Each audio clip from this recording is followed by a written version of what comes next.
Hi, and welcome back to Inspired Alchemy's Unhinged Alchemy with Lizzie. I had a couple of things that I wanted to talk about today, and I don't know how long or short this one will be. It could go either way. But it's the alchemy of pain, and it's part one.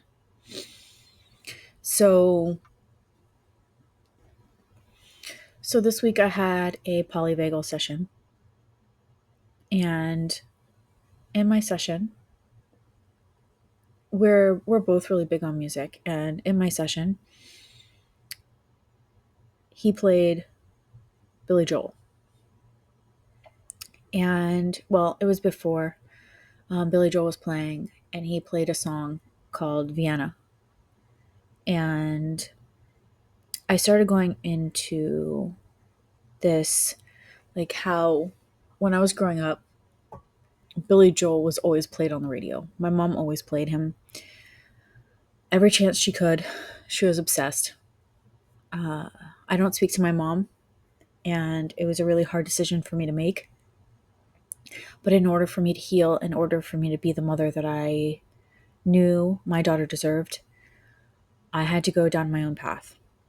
And it's a controversial topic to not talk to your parents. But nobody ever asks you why. You don't. They just make you wrong for it. And so I won't go into that here, but she would always play Billy Joel. That was her way of healing. But I associated Billy Joel for a very long time with pain. I loved his music, but at the same time, it hurt me to listen to it. And I didn't want that anymore. There's been a couple of times where I've gone to places, old houses, things like that, where I wanted to laugh and change the narrative in places that I've cried, in places that have hurt me. It's been part of my alchemical journey to laugh and create memories, good memories in places where I had pain. And I've done that quite a few times over the years. And this is no different. So when I started to go into the conversation about how Billy Joel used to be a hard spot for me, but I have healed.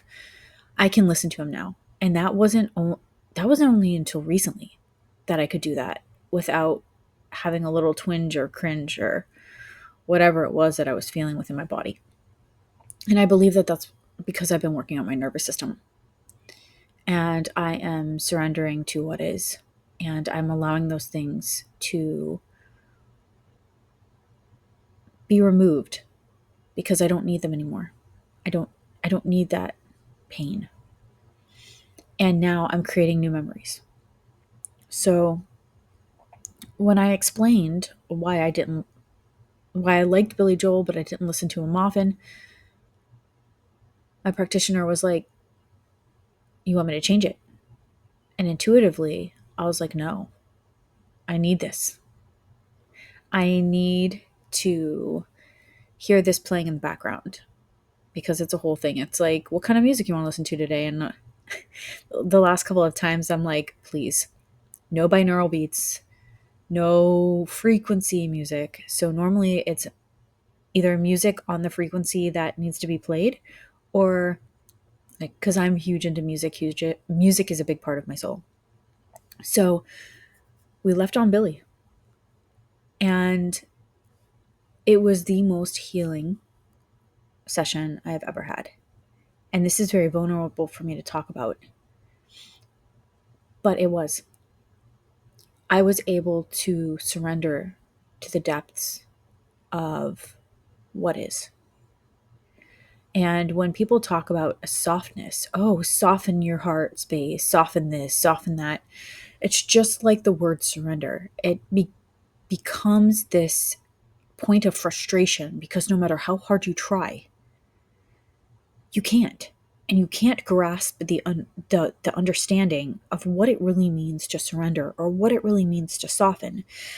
So it can be really frustrating when people tell you, oh, just surrender, oh, just soften. What does that even mean? I don't understand.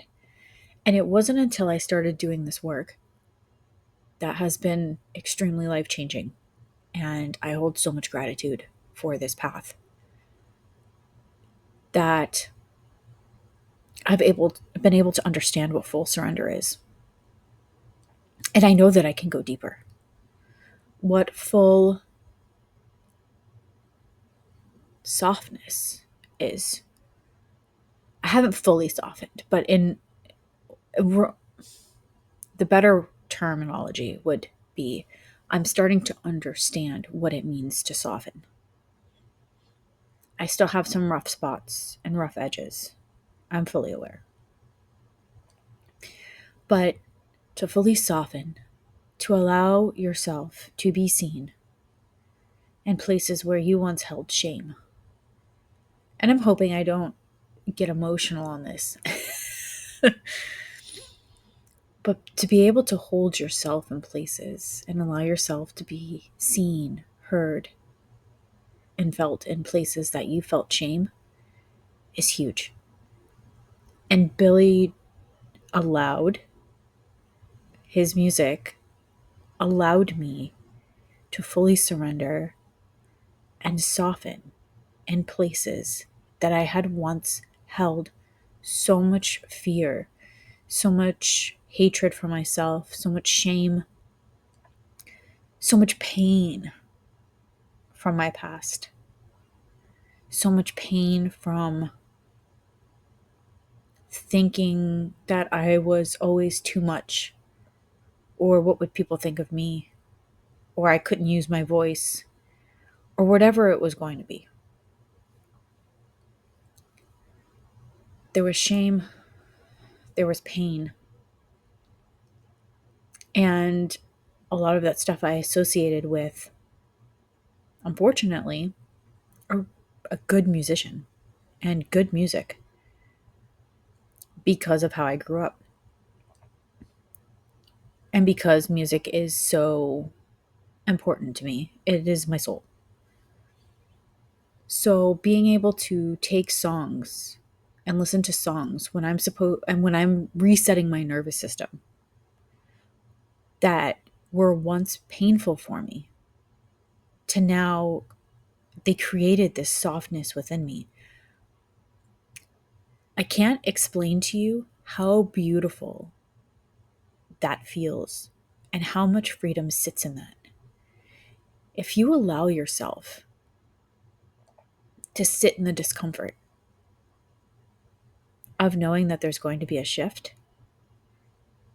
you will allow yourself to shift.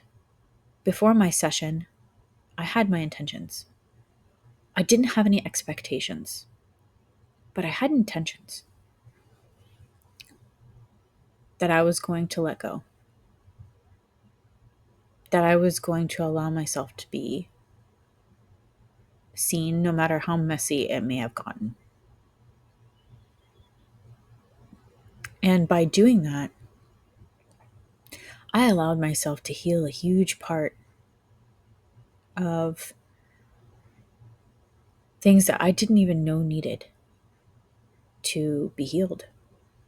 I thought, oh, I can listen to Billy Joel. It's fine. It doesn't bother me anymore. And I thought that was probably the first step to alchemizing pain.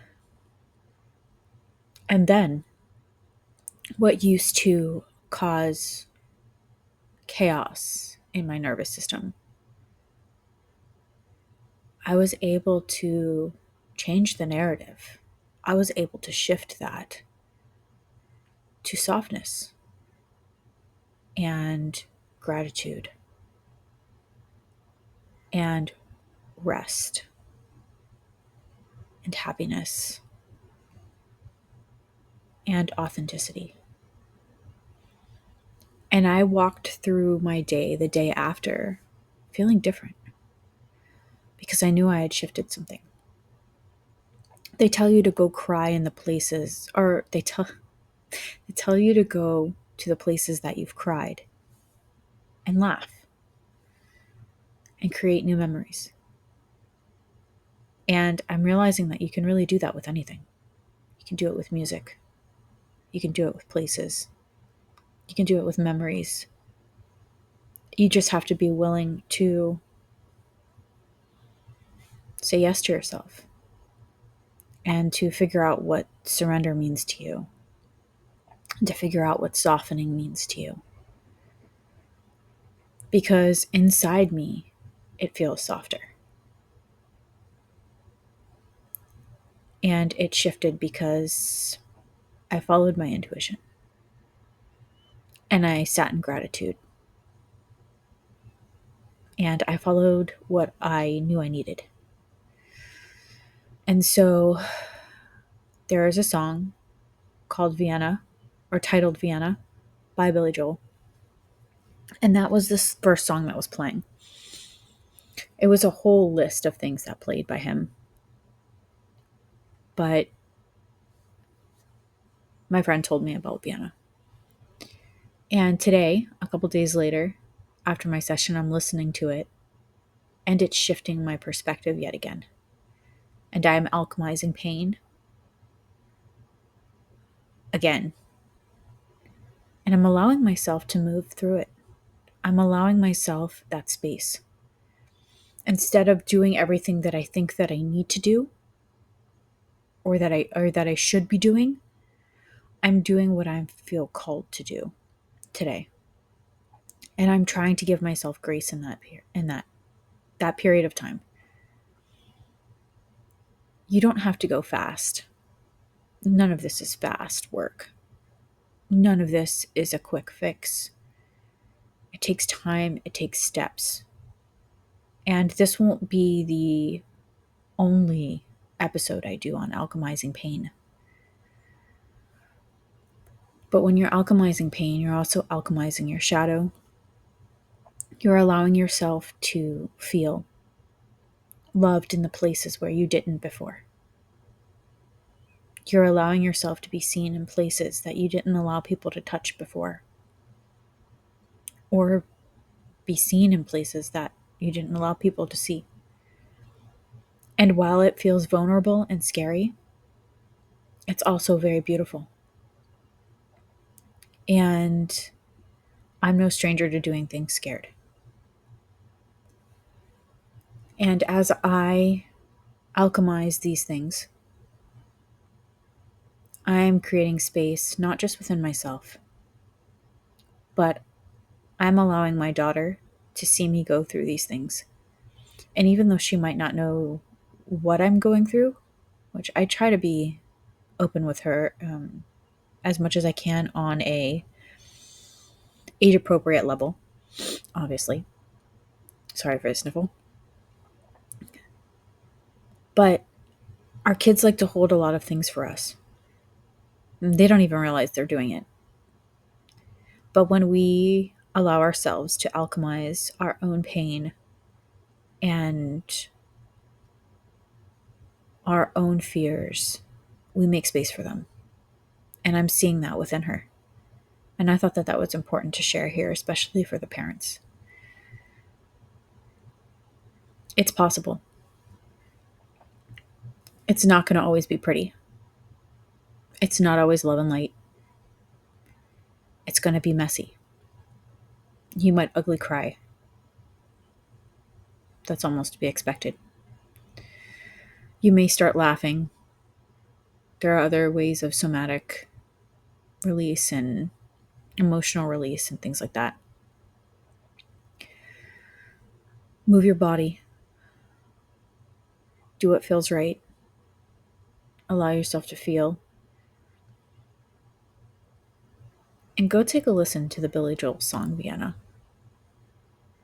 It might hit you a little differently, like it did me. Thank you for tuning in. This is episode 12. We've made it to episode 12. And as always, keep creating alchemy. Alchemize those things that feel scary. And remember again, you're not broken. You don't need fixing. You just need uncovering. Till next time.